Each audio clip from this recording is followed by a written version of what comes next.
This section of the video will help you understand the nature of spinal cord injury, its causes, effects, and classifications the medical care team may use in reference to your loved one. Spinal cord injury occurs when there is any damage to the spinal cord, which blocks communication between the brain and the body. After a spinal cord injury, a person's sensory, motor, and reflex messages are affected and may not be able to get past the damage in the spinal cord. Sensory messages involve feelings of hot, cold, touch, pain, pressure, and body position. Motor messages tell the muscles in your arms, hands, fingers, legs, toes, chest, and other parts of your body how and when to move. Reflex messages are involuntary, protecting your body by an instinctive reaction. Also, since messages between the bowel and bladder and the brain may no longer travel up and down the spinal cord, these functions may undergo dramatic changes. Acquired spinal cord injuries can occur from either trauma or medical diseases that affect the spinal cord. In trauma, there may be collapse of the bony vertebrae around the canal that holds the spinal cord, and the soft spinal cord then can be torn or punctured or bleed, and that leads to relative levels of disconnection within the cord. The cord may be completely cut, it may be partially injured. The amount of injury can be mild, moderate, or very severe and complete. Acquired non-traumatic causes of spinal cord injury run a gamut of potential diseases. These might include cancer or a tumor that presses on the spinal cord from outside the cord. It may be related to tumors that grow within the spinal cord and expand outwardly. It may be due to bleeding into the spinal cord and lack of blood flow into the spinal cord, or a misconnection between the arteries and the veins that sometimes you're born with.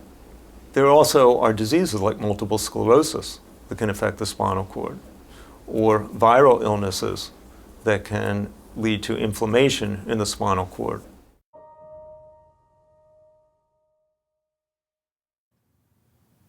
You may hear the terms complete or incomplete used to describe the injury. A complete injury means that there is no function or sensation below the level of the injury. An incomplete injury means there is some function remaining below the primary level of the injury. A person with an incomplete injury may be able to move one limb more than another, or may be able to feel sensation in parts of the body that he or she can't move. Advances in trauma care and medical technology mean that incomplete injuries continue to become more common than complete injuries.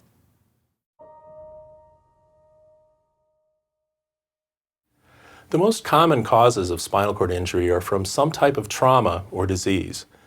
Most traumatic spinal cord injuries are caused by motor vehicle accidents. Falls, often among the elderly or from construction-related accidents, and violence, including gunshot wounds and stabbings, account for a number of spinal cord injuries. Sports and athletic activities, especially football, gymnastics, and diving into shallow water, account for more than 15% of spinal cord trauma.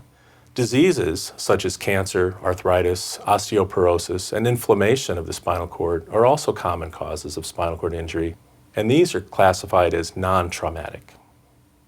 More than half of the people affected by spinal cord injury in the United States are male. The majority of people who sustain a spinal cord injury are young adults between the ages of 16 and 30, due in part to riskier behaviors.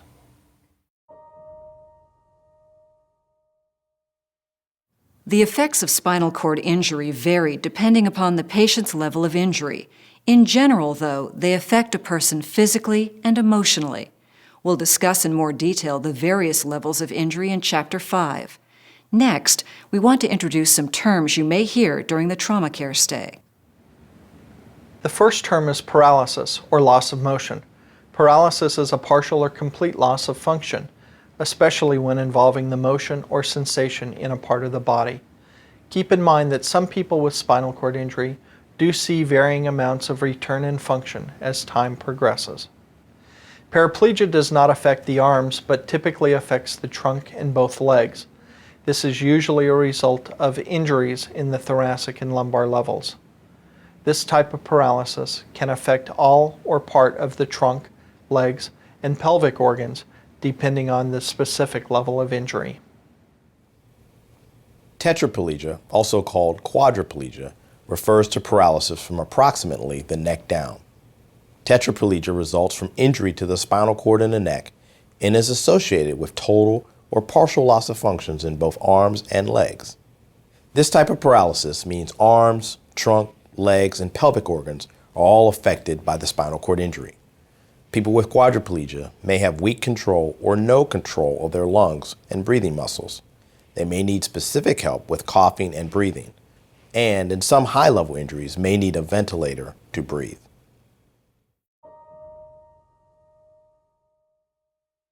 You'll find out pretty quickly if your loved one has quadriplegia or paraplegia. Also, during your loved one's stay at the trauma care center, he or she may be given a diagnostic test that gives you more information about their injury and chances for improvement. This test is called the International Standards for Neurological Classification of Spinal Cord Injury, which was created by ASIA, the American Spinal Injury Association. Your doctor may refer to this test simply as the ASIA exam or the ASIA ISCOS test. It's useful to correctly describe a spinal cord injury and help determine future rehabilitation and recovery needs after discharge from the trauma care center. During the ASIA ISCOS examination, a member of your healthcare team examines your ability to feel or your sensory function at multiple points on your body, as well as your ability to move different muscles. This examination may be conducted at any time after a spinal cord injury. Ideally, it is first given within 72 hours after the initial injury at the trauma care center. To determine your loved one's ASIA ISCOS scores, the person giving the exam tests the patient's sensory and motor abilities and limitations. He or she tests 28 points on both sides of the body to determine the sensation the patient can feel, each with light touch and a pinprick. The patient's response is recorded on a 3-point scale, 0, 1, 2, for a total of 112. This total is called the Sensory Index Score, or SIS. The doctor will also test motor or movement ability of 10 different muscles on both sides of the body to see whether there is active movement, some movement without gravity, or any movement against resistance. This total is called the Motor Index Score, or MIS, scored on a 0 to 5 scale for a total of 100. Together, the SIS and MIS determine the patient's overall level of injury and how severe the injury is. Then, an injury grade is assigned, which ranges from A to E. This is the opposite of the grading system that most of us are used to in school. A grade of A indicates a complete lack of motor and sensory function below the level of injury. Grade B means that the patient feels some sensation below that same level. Grade C means some weak movement is also possible. At grade D, there is further muscle function, so that typically the patient has a better chance of walking again in some capacity, whether it be assisted or unassisted. Grade E means that essentially all neurological function has returned. Be sure to get as much information as you can about what your ASIA ISCOS score means from the person performing your examination. It's often impossible for your doctor to make an exact prognosis right away. We understand this can be frustrating as you support your loved one at this stage of recuperation. Recovery, if and when it occurs, typically starts between a week and 6 months after an injury. Some people experience small improvements for up to a year or longer.